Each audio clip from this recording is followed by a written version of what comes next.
Koko gimana hari ini sudah nonton filmnya, rasanya ambience-nya seperti apa tadi? Jujur saya takjub ya, karena saya itu kan suka meremehkan film Indonesia. Tapi apalagi untuk film animasi, apalagi kemarin kita kan sempat hiruk pikuk di sosial media mengenai salah satu film animation kita kan. Jadi aku kayak iya, nggak usah dibahas ya. Kemudian aku datang kayak aduh film gue kayak calon dihujat nih gitu. Tapi ternyata gue bangga banget sama Falcon dan terutama Mas Daryl sebagai sutradara. And of course all the cast. Karena ini project nggak cepet. Kalau bikin film tuh kita paling barter 1 bulan atau 2 bulan udah selesai. Ini menghabiskan waktu 2 tahun. Dengan 250 animator, dan ini bukan perkara mudah. Menurut gue apa yang kita lakukan dengan mengisi suara di film ini nggak seberanding dengan berdarah-darahnya 250 animator di bawah kepemimpinan Mas Daryl. Dan gue pengen applause yang luar biasa untuk animator kita.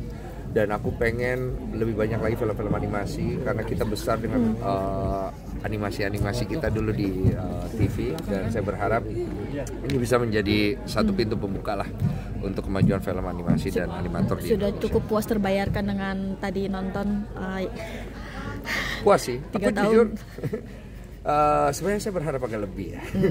Tapi kalau kita bilang untuk film animasi 2D, menurut aku ini udah yang terbaik yang pernah dikerjakan di Indonesia saat ini, ya ini Panji Tengkorak.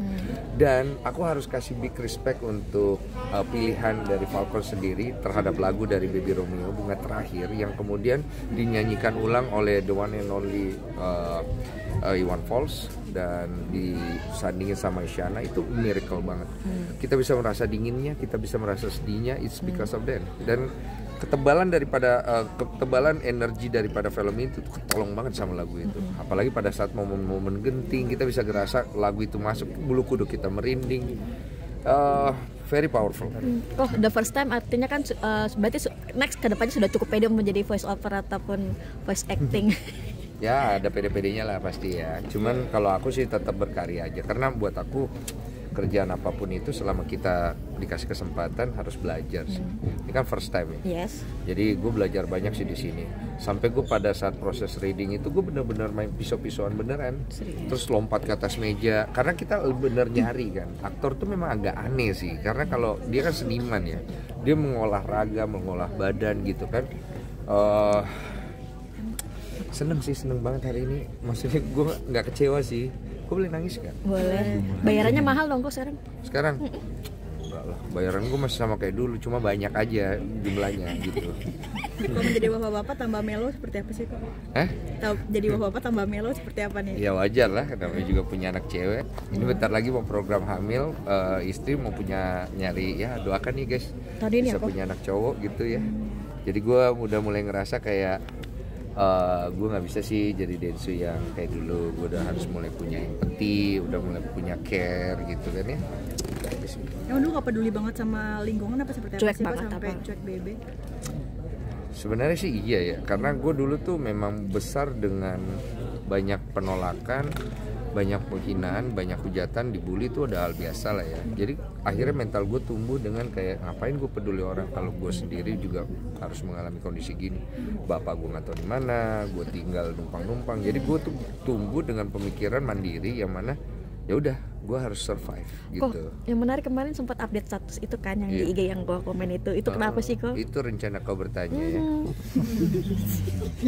Pesannya apa di situ pesannya? Tanggung jawab. Beresin secara pribadi kan? Nah itulah.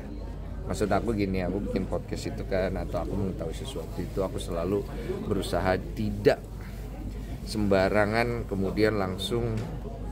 Maksud aku begini sih, kalau bisa diselesaikan di ranah pribadi, pergilah selesaikan ranah pribadi, jangan semuanya harus di publik gitu loh. Jadi aku tipenya begitu. Berarti bentuk kedewasaan Densu sekarang nih?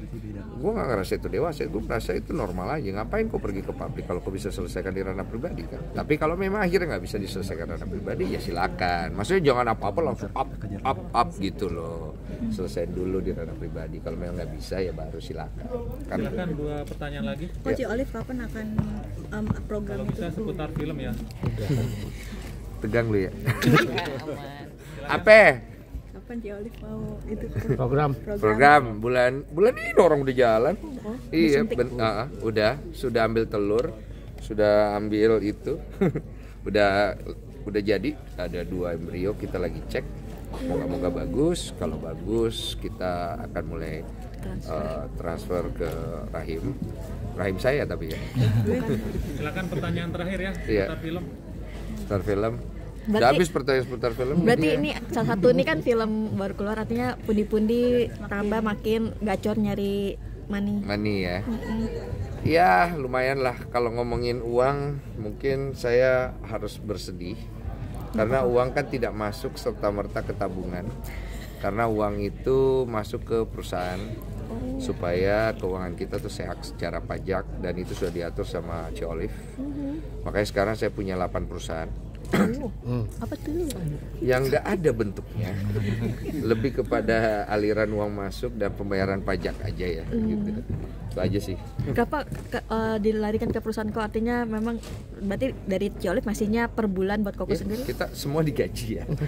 Cici digaji, aku digaji. Di dalam usahaku sendiri kita udah bikin sistem di mana kita semua digaji gitu, supaya sehat dan pajaknya jelas gitu. Jadi kita semua memang berusaha untuk ngejalanin apa yang kita kerjakan sekarang dengan profesional, dewasa, menghindari flexing, menghindari hal-hal yang nggak perlu untuk kita lakukan dari sisi material kan gitu. Kecuali rumah saya memang besar sih sekarang. Kodensu, untuk fashionnya Kasihlah sekarang, 2 dia bebas. Apa? fashionnya kali ini mungkin dipilihin Fashion mulu juga, dari tadi. dipilihin juga nggak sih sama Hari Ciolif? ini iya, semua tuh dipilihin sama istri saya ya. Bahkan anak pun dipilihkan oleh dia. Ciolif nggak nonton? Hah? Nggak nonton. Ciolif enggak, kan dia lagi program, dia kan enggak, kondisi badannya enggak terlalu sehat gitu, dia nggak bisa datang, tapi dia say hi untuk orang di sebelah situ.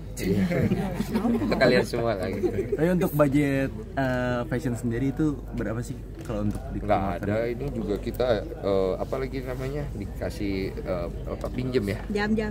Enggak endorse cuma dikasih pinjem, dibalikin. Endorse kali kok. Jam. Ini juga pinjem tadi di Nggak situ mungkin pinjem. di Plaza Senayan. Tapi kalau untuk ini sendiri ada nggak sih kiblatnya Kodensu sendiri fashion tuh? Fashion.